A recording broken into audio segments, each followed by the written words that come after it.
ਮੁਹੰਮਦ ਬਖਸ਼ ਫਰਮਾਉਂਦੇ ਨੇ, ਹੁੰਦਰ ਮੁਰਸ਼ਿਦ ਦਾ, ਹੁੰਦਰ ਮੁਰਸ਼ਿਦ ਦਾ ਉਹ ਖਾਨਾ ਹੋ ਕਾਬਾ,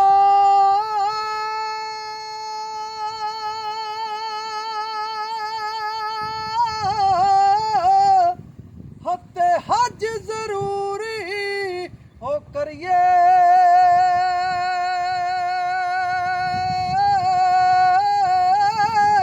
ਹੋ ਤਕਵਾ ਰੱਖ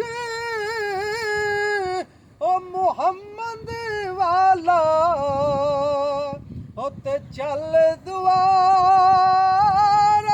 ਮਲੀਏ, ਲਏ ਹੋ ਯਾਰੇ ਹਵਾਲੇ ਹੋ ਰੱਬ ਦੇ,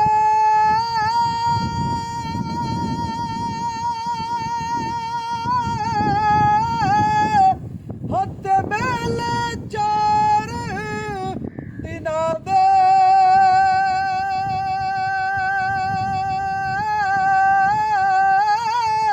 ਉਸ ਦਿਨ ਉਹ ਮੁਬਾਰਕ ਸੀ, ਉਹ ਜਿਸ ਦਿਨ ਫੇਰ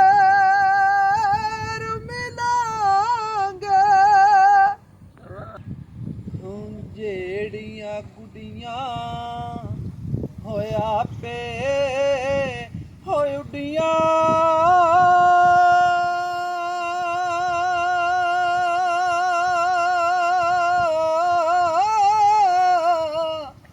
ਤੇ ਕਦੇ ਨਾ ਚੜ੍ਹਨੇ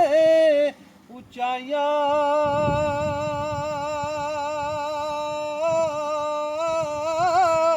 ਉਹ ਜਿਹੜੀਆਂ ਗੁੱਡੀਆਂ